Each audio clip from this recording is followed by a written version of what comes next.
Hey guys, I'm back. So we're on our second to last week here. Remember, if you haven't been doing the quizzes so far, there are no late points. Just go ahead and pop in, get those done. Make sure you do it by the end of the school year because it's much easier to change grades and get everything sorted if everything hasn't been closed out for the year. So we'll go ahead and pick up with this week's lesson. It covered atomic spectra and applications of nuclear and wave phenomena. So let's start with the atomic spectra. All right, before I can really talk about atomic spectra though, I need to give you a little background information. So over here, we have a very recognizable model of the atom. So this was proposed by Niels Bohr, and the big thing that it brought to the table was he introduced electron orbits that had specific energy levels. So his model says that electrons can only orbit at these specific orbits, so they have specific energies being at these levels. You can't have something in between two orbits. It's got to be at this one or at that one, meaning it has to have this energy or that energy. There's no in between. And this was important as far as atomic spectra go. So since you have these different orbits with different energy levels, electrons can only change those orbits by changing their energy. So they do this by absorbing light. So light is the way we'll talk about. Clearly there's, heat, other forms of electromagnetic radiation, but light's just what we're going to talk most about. So they can absorb or emit light, and this will allow them to change their energy level. So if an electron gains energy, so if light hits an atom and the electron absorbs energy, it will have more energy and therefore go up to a higher energy level. This we would say is the excited state of the electron. Well, things in nature like being at the lowest possible energy level. They don't just like being excited all the time. Eventually, they need to come back and rest. So eventually, the electron does release this energy. So the same amount of energy that it absorbed, it's going to release. So the same amount of light that came in comes out, and the electron goes back down to its original ground state. So this absorption and emission of light is key to the atomic spectra that we're going to talk about.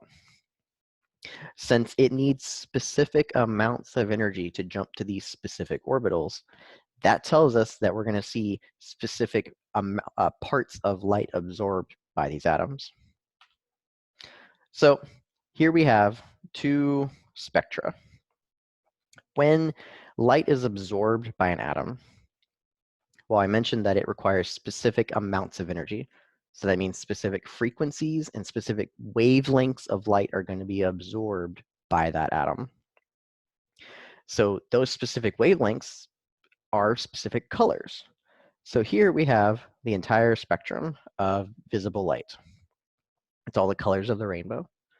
Well, when an atom absorbs light, it's going to absorb specific frequencies, specific wavelengths, and specific colors of the light. So this shows you here that some atom has absorbed these portions of the light that hit it. They're black lines because that part of the light is no longer there. It's been absorbed. So this is an absorption spectrum. Absorption spectrum shows you the parts that have been absorbed. All the rest of it is still there. The black lines are the absorbed parts. And now, like I mentioned, atoms, after they absorbed light, will eventually release it again. Because remember, the electrons want to go back to their ground states. When they release it, they're going to release the exact wavelengths that they absorbed in the first place. So all those dark lines, the parts that are missing, that's what they're going to end up emitting. So you can see here, we have a dark background with very specific colored lines. That's the light that's being emitted by the object. So absorption.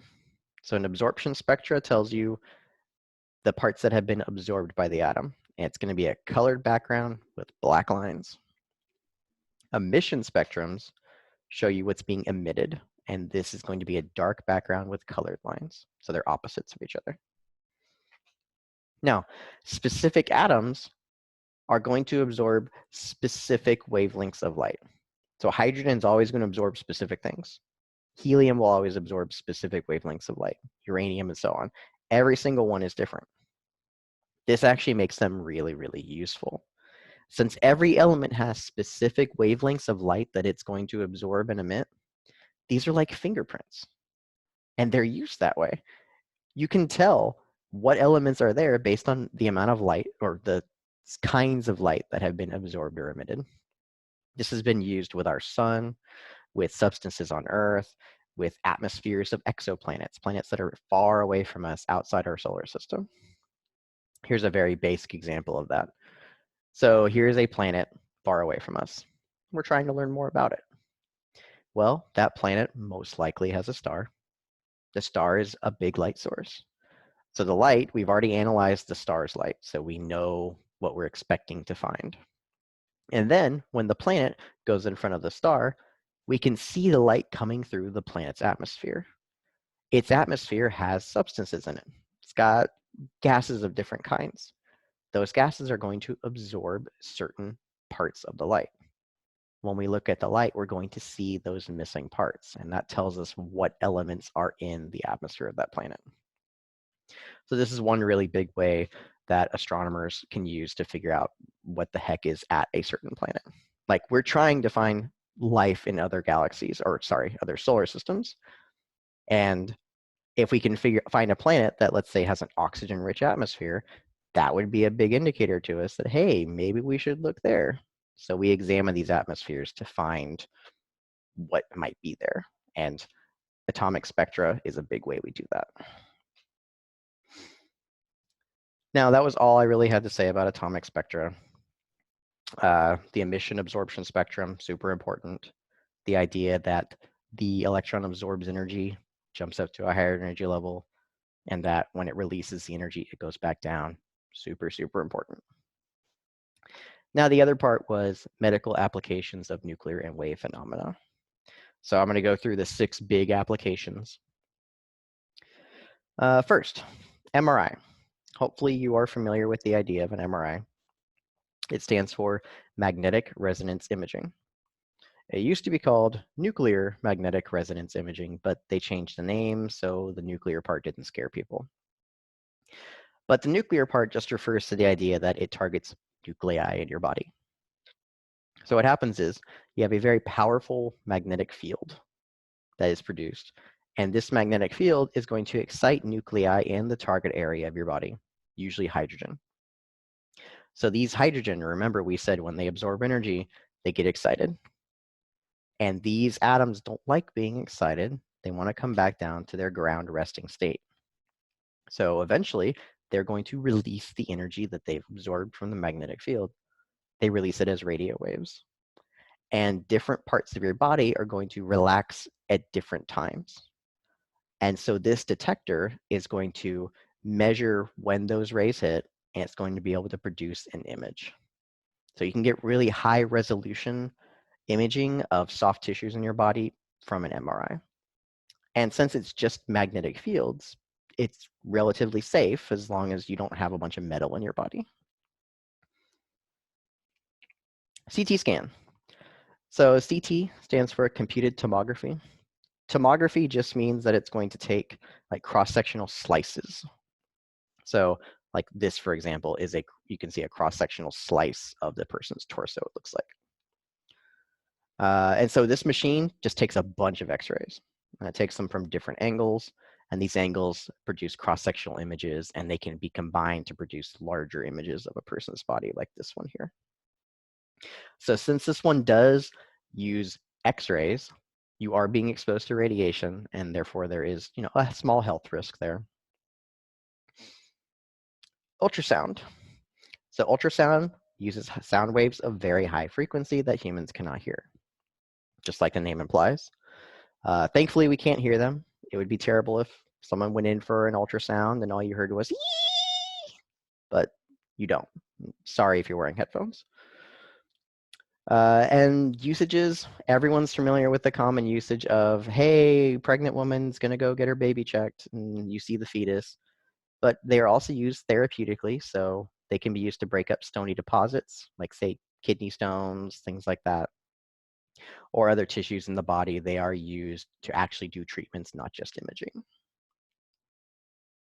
PET scan. So PET stands for positron emission tomography. A positron, you may remember from an earlier lesson, is antimatter. It is the anti-version of an electron. So electrons, negatively charged, very small. Positrons, exact same, but positively charged. And so what happens is radioactive tracers are injected into a patient. They go wherever they're supposed to go. The different parts of your body use different materials in different amounts. So if you want to look at the brain, you're probably going to inject them with glucose because your brain uptakes most of the glucose that your body uses.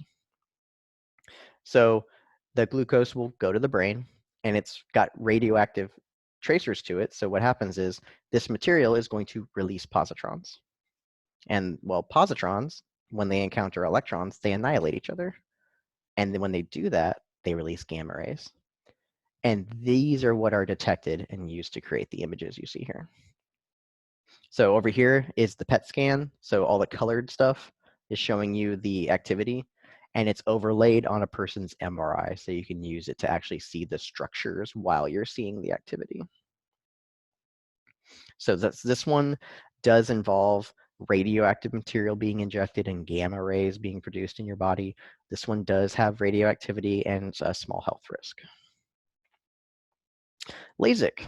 So LASIK stands for laser assisted in situ keratomyolysis, and this is the idea is they will cut a flap in the outer part of your cornea, and they will then take a laser, and the laser is going to slowly reshape the interior of your cornea and hopefully change how your eye reflects light and improve your vision. The nicer ones will use two lasers instead of just like a blade on the outer part of your cornea.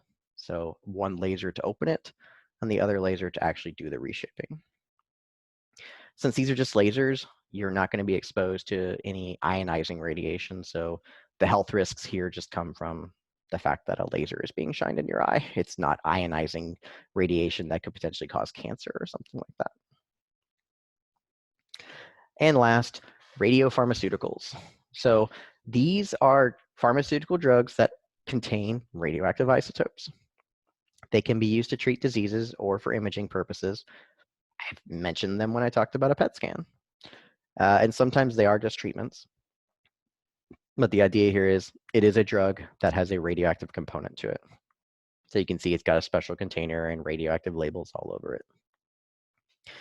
So in summary, we have the MRI, which is strong magnetic fields, no real health risks. We have LASIK, which is a laser. It doesn't have any radiation risks too. And then we also have the ultrasound, which also doesn't have radiation risks too. So those three do not have ionizing radiation. They aren't something that would increase your risk of cancer. But a CT scan, which is X-rays, a PET scan, and radioactive drugs, all three of those do involve your exposure to ionizing radiation and could increase your risk of cancer.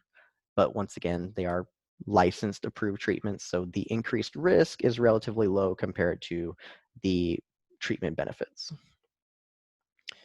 And that would be your summary of those two lessons from Edgenuity. This is obviously a very quick and dirty summary of this material. It's not intended to be an end-all be-all of this information. There's a lot more to say about atomic spectra and these treatments as far as the medical field goes. So if you're interested at all in those last 6 things as they apply to medicine, then I highly recommend continuing in doing research yourself, especially MRIs. I find them very interesting. Your quiz will be posted tomorrow. If you have questions, let me know. Just post it in Classroom, email me, however you want to ask. And then your last video lesson will be next week. Your last quiz will be next week. So try to make sure you're keeping up with these. The grades are going to be due by the end of May, so make sure you get that stuff turned in. Be sure to like and subscribe, and I'll see you guys in the next one.